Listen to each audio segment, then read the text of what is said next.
Ladies and gentlemen, my name is TotalBiscuit. Would you like some more War of the Roses? Yes, I'm sure you would. What do you mean you don't? Why the hell are you watching this video then? Oh, well, never mind. So, I went to an event called 6 Games and Rock and Roll, which was a Paradox Media event, which allowed us to play 6 different games, you might imagine. One of them being War of the Roses. That was a lance, it's now in your face. Thank you very much. I actually competed in a War of the Roses tournament for charity the day after that, which was interesting to say the least.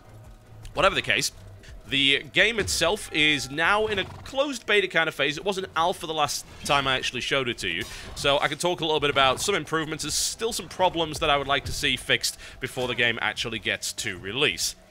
Now, the first problem that I think you're going to be seeing quite a lot of in this particular video is the dominance of mounted cavalry.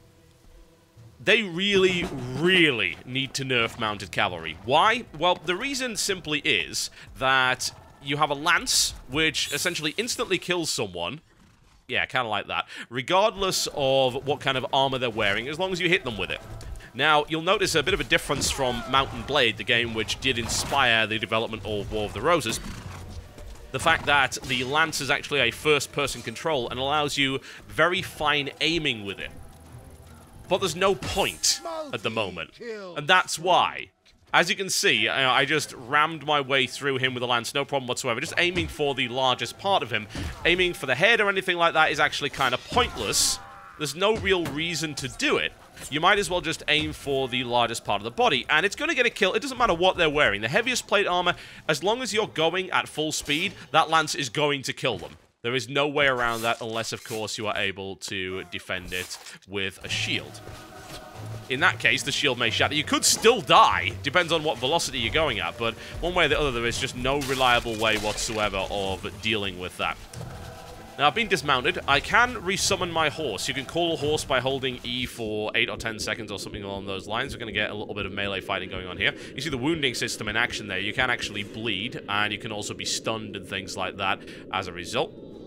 Once you're down on the ground, you can be executed, although he did actually stab me through the face there, I think, and I am still alive. You can interrupt an execution move and then revive your friends, but you will also bleed out eventually, or you can be hit, and that will also kill you while you're on the ground. You'll notice that that kind of concussed sound is still there, and yes, we have airdrop horses, why not? Yet another bit of a bug in the beta. If you actually squad spawn within the closed beta at the moment, you fall to your death unless you're on a horse, which is not exactly ideal by any stretch of the imagination.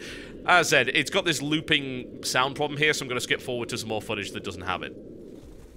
Let's do a little bit more riding around, shall we? You'll see that that guy's actually got a tournament lance. There's a wood lance and a tournament lance in this particular game.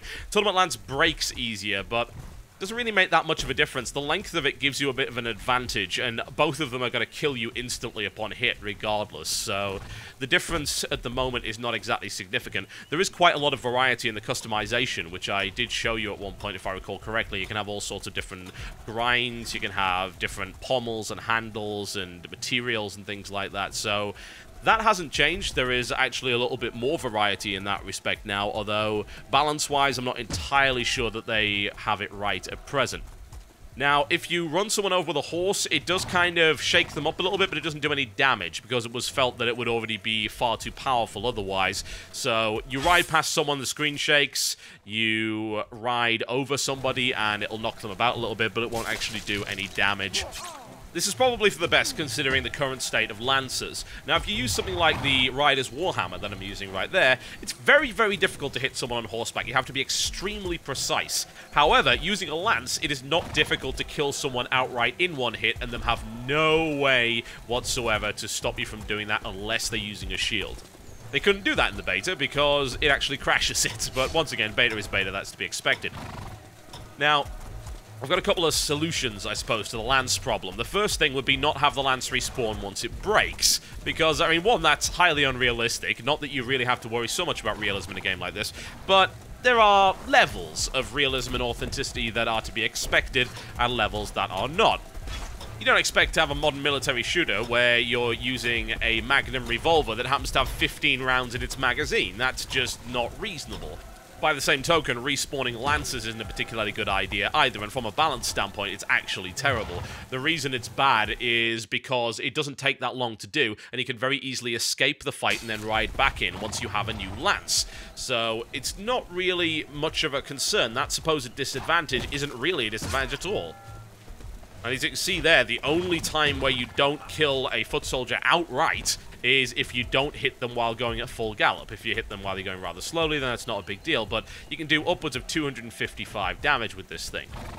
You'll see there that I've lowered my visor. That's kind of a nice little feature of this game. All of the different helmets have different visors available to them, assuming they have a visor at all. Pressing V will put your visor down. Limits your vision, but it also gives you additional protection against arrows. The game is touting itself as having very precise hit detection. So we're talking about you can fire an arrow between the slit of someone's helmet and hit them in the eye. Now, I haven't really seen evidence that that's the case, but then again, I suppose if it's a really good hit detection system, you wouldn't notice that kind of thing, would you?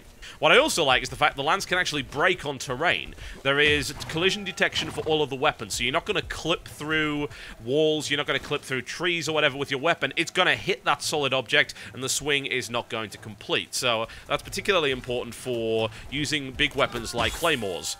With claymores, you're going to run into a whole lot of problems if you're using them in a confined and narrow space. So there are some strategy elements involved in that. If you're coming up against some crazy plate-wielding foot knight, you might want to retreat into a narrow corridor where his longer weapon isn't going to be all that useful. There's also a legitimate reason to switch out to a sidearm or indeed a dagger.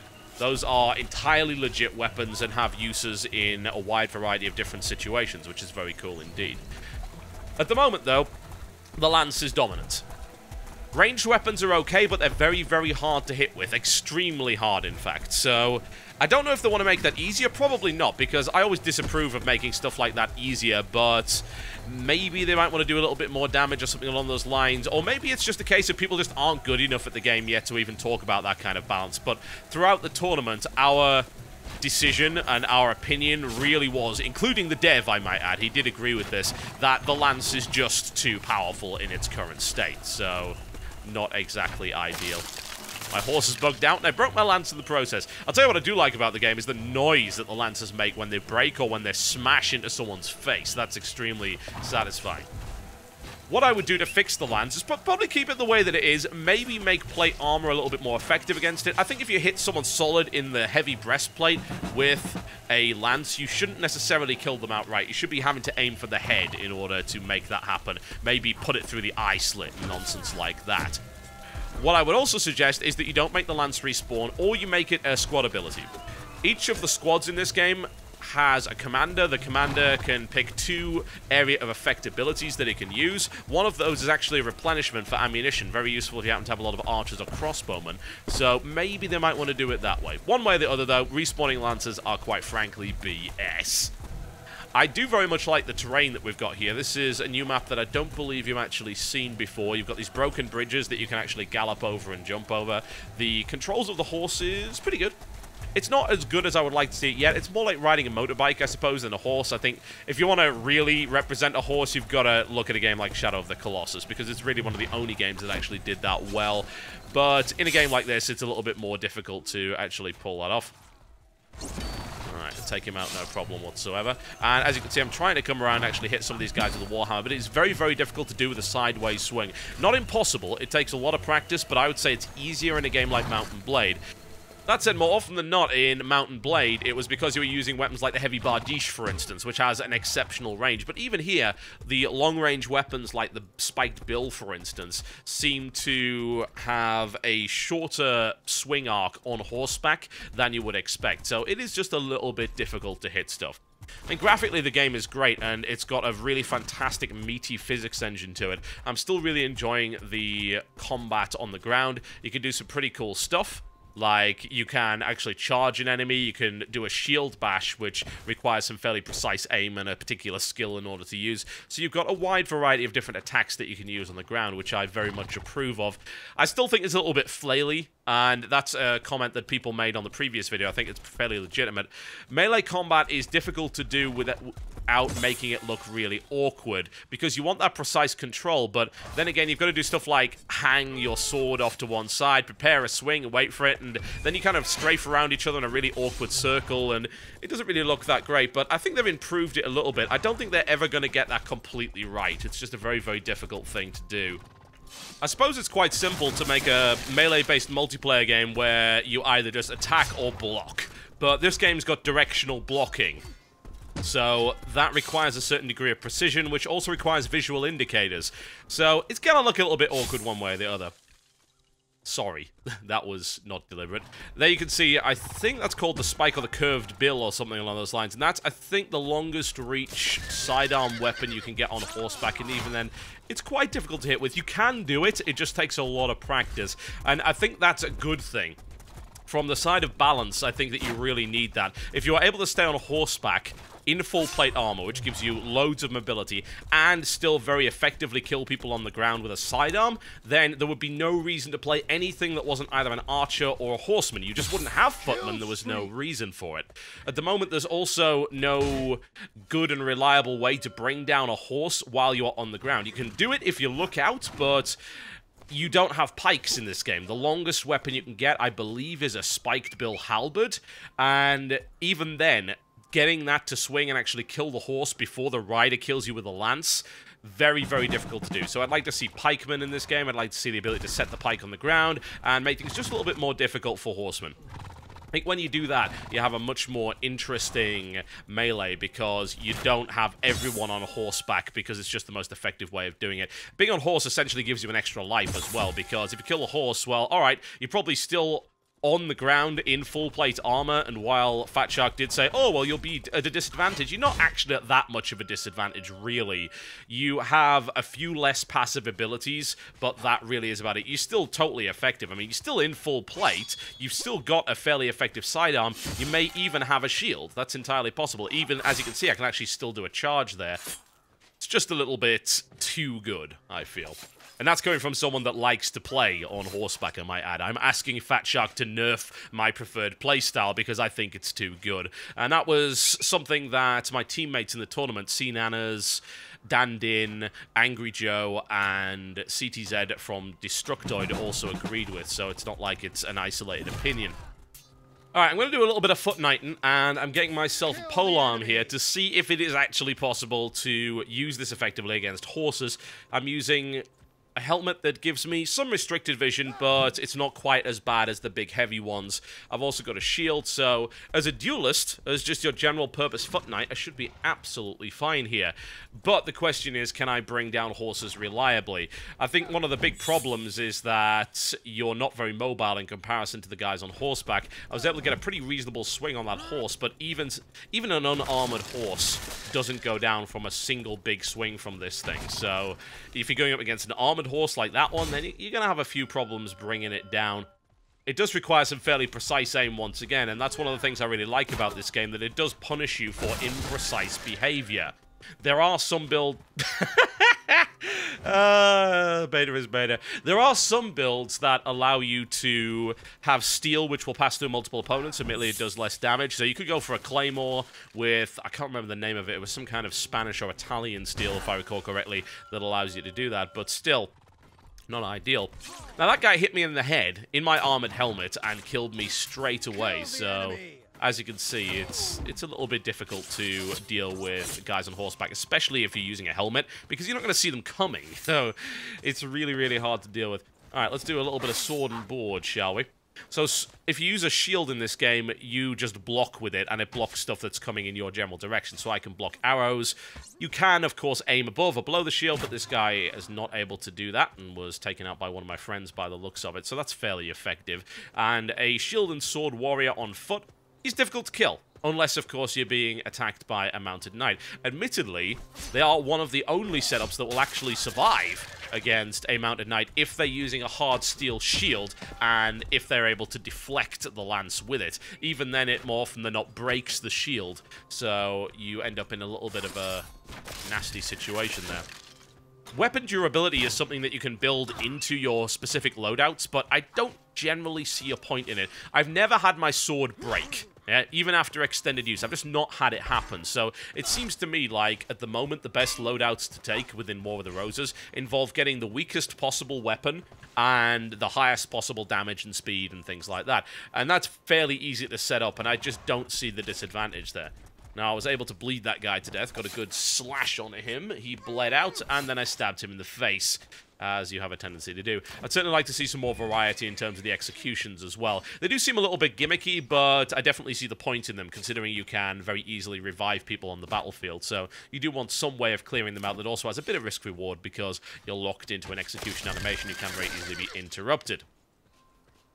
Alright, let's give him a little bit of a poke, shall we? Once again, that requires some precision. The cool thing that I like about any of the weapons in this game with a wooden shaft is that the game actually detects whether or not you hit with the blade or you actually hit with the wooden shaft. And of course, hitting someone with a wooden stick isn't exactly all that effective, so you're not going to be doing any real damage that way. So that's pretty neat. I like that idea very much. I'm dropping to just a little bit more work with this guy. Thankfully, I actually survived that fall. Usually you're down to, once again, we've got the same audio problems that you heard in the background there, that mild concussion style of sound. In sound effects-wise and just general assets-wise, the game looks good. It's got some great reflections on the armor. It's got some awesome impacts. Like, I think it's got some of the meatiest melee combat I've seen, and I would say that it's definitely meatier and more fluid than Mount & Blade's is, as well as it should be. I mean, they did take a lot of inspiration from Mount & Blade. The guys that made Mount & Blade are also published by Paradox, so there was some collaboration and cooperation there. They wanted to make a multiplayer game focused on medieval melee and ranged combat, and that's exactly what they did. They don't have the single-player story mode that you've got in games like Mount & Blade, so that's a little bit of a disadvantage there. They wanted to essentially make the Call of Duty of medieval games, and some people might cringe at that idea, but having a easily accessible melee game with a fairly high skill ceiling sounds like it would be worthwhile, and this game does have a pretty damn high skill ceiling, quite frankly. What I am concerned about at the moment from the beta is a lack of modes and the fact that things just might get a little bit dull after a while. There is some progression. In fact, there's quite a lot of progression in this particular game, but I don't know whether or not it's got the last ability. I need to see stuff like castle sieges. I'll need to see different modes rather than just straight up deathmatch. I like the amount of variety they've got in terms of battlefields. This is the London tournament map, which is very, very good for mounted combat, as you might imagine, since it's got this tournament jousting ground. I'll take his head off there, nice and easy. Decapitations would be good to see as well, but we don't have any of that. I mean, it's a pretty damn gory game, and yet no decapitations, no limb severing, something that they might want to consider. Went for the shield bash there, but sadly missed it and got stabbed in the process, as tends to happen. I'm overall fairly positive about it. I think that a lot of these problems can actually be fixed. I think maybe there are a couple of issues that are going to turn people off that are inherent within the game. They're just too far entrenched to really be removed. But at the end of the day, well, you can't appeal to everyone, certainly. I think that the size of the battles from Mount & Blade is something that's perhaps missing here, but I honestly, unless I'm playing like Napoleonic Wars or Mountain Musket, I do prefer smaller battles with other players, simply because it's otherwise far too easy to get completely destroyed in a melee without any way of actually responding. So I don't really mind the fact that the game is smaller form in that regard. That's totally fine. I think that they have tightened up and focused on some of the elements that were really enjoyable from Mount & Blade and made them significantly better, but they've also narrowed the focus of the game as well, which some people may not enjoy. They've tightened up performance from the previous video that I made, which is very, very good indeed. It actually runs pretty damn well now. There's still some camera clipping issues with the mounted knights on horseback, for instance, and there are some bugs like we saw earlier, like the drop troop horses and the falling to your death on squad spawn. Not ideal, but that's stuff that they can certainly tighten up. I think this game's going to do pretty damn well. It's enjoyable, and I think that's really the main thing to take from it. It doesn't do a huge amount new, but it does improve on the formula of previous titles, and it provides a fairly accessible but also fairly skillful medieval combat game with some rather satisfying melee and violence. The game is in the process of entering open beta, so you may wish to take a look at the website, which is in the description below this video, if you want to try and sign up and get a chance to actually play it, because it is fun. I do, however, think they're going to have to do quite a lot down the road in order to really polish the game up, and hopefully they have a very lengthy and productive beta process. My name's been TotalBiscuit, taking another look at the updated beta version of War of the Roses, brought to you by Fat Shark and Paradox. I'll see you next time.